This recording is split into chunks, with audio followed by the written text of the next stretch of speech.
Okay, alright. Update po tayo about sa Kim Pao ganap for today guys. Ito naman tayo guys. Update tayo sa Kim Pao for today ganap. Heto na guys. Dreamable na po ni Kim Chiu ang kanyang cake kasi malapit na po yung kanyang kaarawan. At ngayon na po yung kanyang kaarawan guys ayan po ay sinelebrate po nila Kim Chiu kasama ang kanyang mga kamag-anak sa hotel. Ayan po ay kinantahan po siya dito na kusan ay kitang-kita dito sa video na talagang kita mo yung pagkanta kay Kim Chiu dito guys. Aba, si Paolo Avellino po ay hinanap na naman dito na eksena. Maraming nagsasabi na bakit daw hindi lumalantad si Paolo sa eksena guys.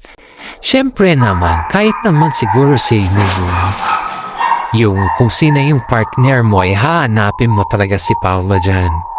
Haba, sarap sa pakiramdam na kasama mo yung mahal mo sa buhay habang ikaw ay nisa-celebrate ninyong kaarawan. Sa ngayon po guys ay nasa tamang edad na po si Kim Chiu at pwede na po siyang makapag-desisyon kung ano yung kanyang desisyon at ang isang hiling lang po ng kanyang Ate Lakam ay sana makatatpo siya ng lucky charm niya at sana may forever na sila ni Paolo Avellino. Tuwang-tuwa naman po si Ate Lakam nung sinabi sa kanya ni Kimi na nagmamadali ka naman, parang ikaw na yung nag-wish sa atin. Parang katun ba? Aba, sobrang kilig naman yung mga fantanatics sa mga Kim Pao dyan dahil ang wish naman ni Kimi, prinsesa natin, hey, patungkol sa kanila ni Paolo Avellino. Aba, napakaswerte. Haba, napakaswerte talaga guys kung tutusin natin ito pa si Ate Lakam talagang sinurprise siya. Sinurprise nila si Kimi kasama si Paolo sa plano para lang sa ganun ay makita nila or maihambing nila si Kimi ng yung bang baging masaya si Kimi sa kanyang karawan. Dahil alam naman po natin guys na sa kabila ng lahat ng mga nangyayari sa ngayon, ay nakikita naman natin si Kimi na sobrang husay. Ang dami niya pong mga eksena or ang dami niya pong mga moving na patunayan. Pero yung paghahanap ng Mr. Right niya, muntik niya na daw nakalimutan. Yan po yung ayon kay Ate Lakam guys na hindi po natin gawa-gawa yan Jace Baka sasabihin na naman mamaya, totoo ba to vlogger yung mga pinagsasabi mo? Bakit kakaiba yung mga news mo? Which is talagang kakaiba yung content natin madam. Dahil ayaw kong i-content yung mga nakikita na natin kasi halos lahat kasi yan is alam na natin Pero yung sa atin kasi unique kasi ito Naghahanap tayo yung mga bad sides at good side nila sa loob ng showbiz kasi hindi naman talaga nilalabas. May mga legit na sources lang tayo na pinagtatanungan about kung ano na yung nangyayari sa loob ng showbiz. Kasi guys, alam nyo konting kaalaman lang po sa mga nagtatanong kung bakit kakaiba yung ating vlog. Number one is gusto kong may unique ang content natin. Kaya ang content natin po ay kinukuha natin sa loob ng showbiz.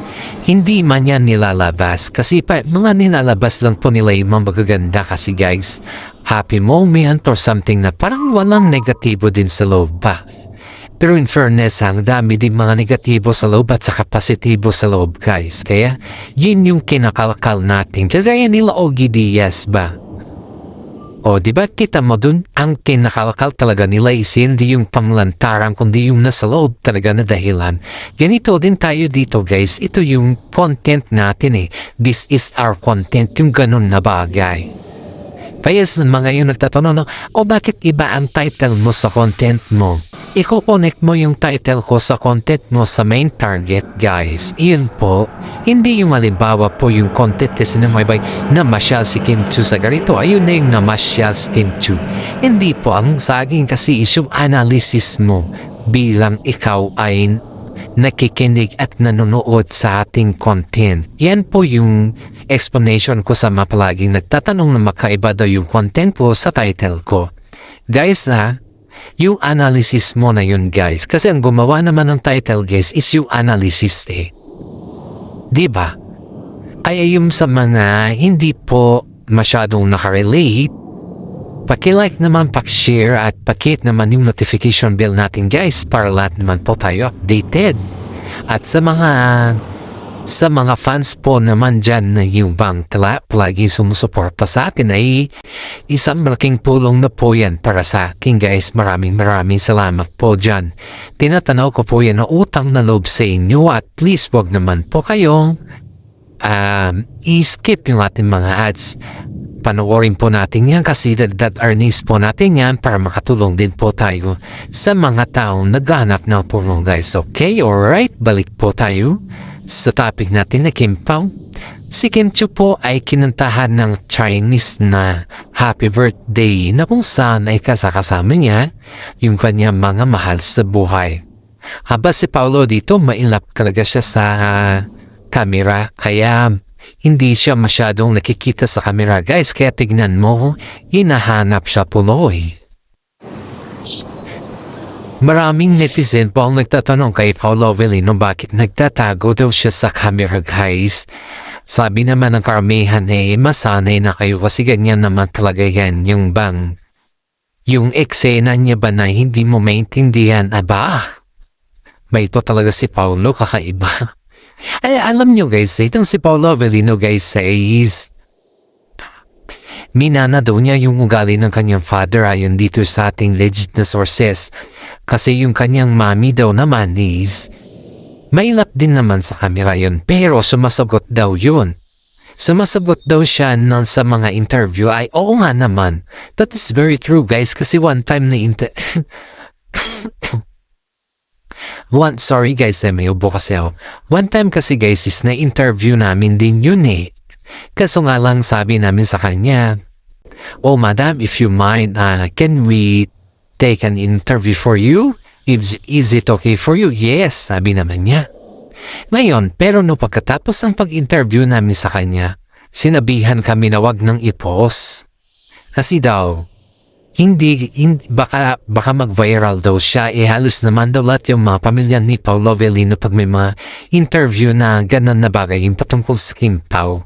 Pag na-interview yung yung part ng family ni Paolo is nagva-viral. Takot naman si mami na maging viral ba? Baka kasi mas mag-viral daw siya compared sa Kim Pao. Kaya natawa na lang kami guys. Sobrang tawa na lang namin.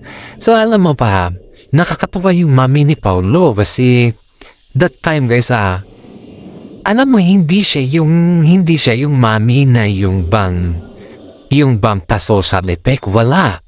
Hindi guys, hindi siya yung kagaya na may iba na yung bang mamang tawag mo sa kanya or yung bang nakikitaan mo siya na yung bang mga expensive things, ganun. Hindi guys, parang yung ba alam mo yung fans lang siya na nakaupo lang manonood sa paborito niyang artista. Ganun lang yung itsura ng mami ni Paolo Avellino guys. Napakasimple at napaka-humble din. Yun nga, tawang-tawa nga kami nung na-interview namin siya. May video ako guys pero hindi ko kasi ito ilalabas guys. Kasi nakiusap naman talaga si mami na wag nang ilabas. Siyempre naman, sa tayo sa mga nire-respeto natin yung decision ng may video kaya hindi na po natin ito nilalabas kundi sinasabi na lang natin to sa vlog. You know guys, ang sabi niya tawag niya daw kay Kim Chiu is anak na. Anak! Yun daw yung tawag niya kay Kim Chiu. Tawag naman ni Kim Chiu kay mami ni Pao is mami na mami. Kasi ayaw daw niya tawagin siya ng tita or mom. Sabi sa kanya, mami na lang itawag mo sa akin. Kaya ganun guys, ganun siya katindi na mag-handle ng relasyon. In fairness ito pa yung inamin niya na sa dami-dami daw nung naging parang ex ni Paolo Avellino, no? Dalawa lang ata daw yung pinunta niya dun sa Baguio sa bahay nila si LG Reyes. Normally meron kasi silang anak at saka si Kimi. Pero si LG daw guys is hindi daw masyado. Baga parang 3 times lang ata. Apat lang daw. Parang 2 to 3 times yun yung sabi niya. Pero kay Kimi guys is pag in-invite si Kimi, pumunta si Kimi dun, hindi na daw niya mabilang. Pero sa mga time din daw na yung invited si Kimi at saka hindi daw nakakadalo si Kimi, busy daw si Kimi dun pero pumupunta pa rin kinaumagahan pag may oras. O diba? Ang saya-saya, buong pamilya ay sumasama sa kasiyahan ni Paolo Avellino at saka si Kimi. Kita naman natin dito guys yung tinatawag natin na kagandahan ba? Kumbaga is yung respeto ni Kimi sa kanila, di ba? As we can see naman guys is pag may respeto ka kasi sa kapwa mo or sa kagaya mo tao ay diyan mo rin talaga makikita yung tinatawag natin na happiness. Kaya si Mami po guys ay sobrang happy niya kapag nakikita daw niya sila Paolo Avellino at saka si Kim Chiu na nagsushooting aba. Feeling fantanatics din siya guys at puwang-puwa, kinikilig pa rin. Alam mo yung kilig niya na hindi yung abot hanggang langit yung kilig niya. Oh my God, sabi nga namin, akala lang namin yung mga fans lang talaga yung kinikilig sa Timpaw, pati pala yung mami nila. Kaya nga po saludo tayo sa mga senior citizen dyan guys. Kaya nga ang vlog ko guys is sa mga senior citizen na kagaya ng nanay ko na paborito ang Kimpaw. Iyan po guys, panoorin po natin ang Kimpaw at makinig din po kayo sa ating mga vlog dahil ito po ay para talaga sa inyo sa mga senior citizen guys. Kaya nga po sabi ko nga sa nanay ko, hindi alam ng nanay ko na ako ay vlogger na ng Kimpaw. Ina-update ka lang po sa kung ano yung nangyayari. Ito pa guys, itong si Mami ni Paolo guys ay nadudulas talaga, parehas po sila ni Paolo ng laging nadudulas sa mga interview at sa lahat ng bagay. Alam niyo ba guys na si Mami po ay nadulas na nag-aminan na daw yung dalawa. Ibig sabihin po nun guys, nag-aminan yung dalawa ay may nauugnayan na talaga sa kanila. Pero hindi lang kasi nila masabi-sabi kung ano naman yung dahilan ng mga nabugnayan na sa kanila guys kasi nahihirapan daw si Mami Min na isa-isahin lahat yun. Kaya nga po sabi ng mga karamihan sa kanila na bakit kailangan pa ba na si Mami? Si Mami po ang kumbaga is magsabi sa kanila ba't hindi na lang daw sila mismo yung husang umamin. Haba? Si Paolo guys, kahit pala kapag si Mami niya pala yung nagtanong sa kanya, nagsasabi talaga ito sinasabi niya talaga yung yung kadahilanan. Pero pag yung mga ibang tao yung nagtatanong sa kanya, close mouth pala siya. Kaya nga po si Mami nagsasabi sa mga interview niya na kailangan na daw yung bang ipakita na may sincerity daw sa loob. Yun yung gusto ni Mami. Yung bang mayroon talaga yung nag-uugnayan sa kanila ba yung sinasabi dala kung ano yung meron dun. Pero ito kasi si Paolo guys ay masyadong mahiyain at masyadong ayaw niya yung masyadong yung very close ba. Ayaw niya ng ganon. Ayaw niya yung pinapublic yung mga balita na private sa kanila ni Kimi kasi nga po parang may sila ni Kimi na wag muna ata aminin sa publiko parang ganun. Pero siyempre walang bakong hindi nahahamoy guys kaya karamihan naman dito ay iniisip nila na yung mga fans ng Kimpaw ay bakit masyadong masekreto ba? Aba, ito pa guys on the spot sila Kimpaw at saka si Paolo Avellino after yung kinantahan si Kim Chiu sa kanyang birthday ay on the spot silang nakita sa beach. Dito din natin nakikita yung pag-alaga ni Paolo Avellino kay Kimi kasi medyo nagkaroon ng inuman dun ng konti ba? Yung inuman ng konti at medyo nakatikim si Kim Chu ng alcohol, ng alak. Siyempre, birthday niya, araw niya ngayon, di pa ubayan na yun sa kanya. So, ibig sabihin nun, di sa pinaubayan na lasing si Kim Chu. Hindi naman yung lasing na yung kung ano-ano na yung lasing ba, kundi lasing si Kimi pa ng kasiyahan. Nakainom lang siya pero alam niya yung kanyang ginagawa or yung kanyang ginagawa sa loob pa.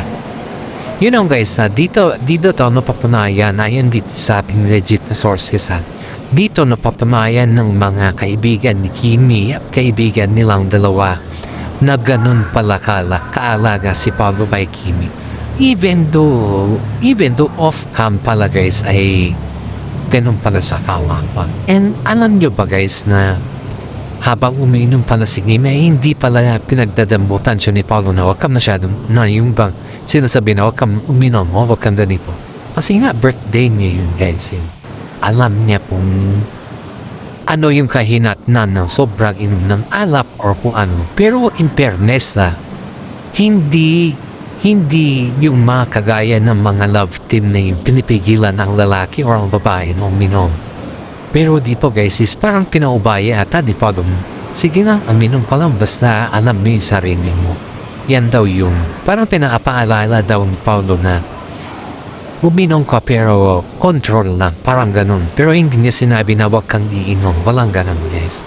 Kaya maraming mga netizen po ang gumanga kay Paulo Avellino dahil kahit papaano ay pinapakita niya talaga na very care siya kay Inju at tigit sa lahat guys ay marespeto din si Paulo Isipin mo na sa resort sila syempre dapat magkasama sila ni Kim Chu sa isang hotel, di ba?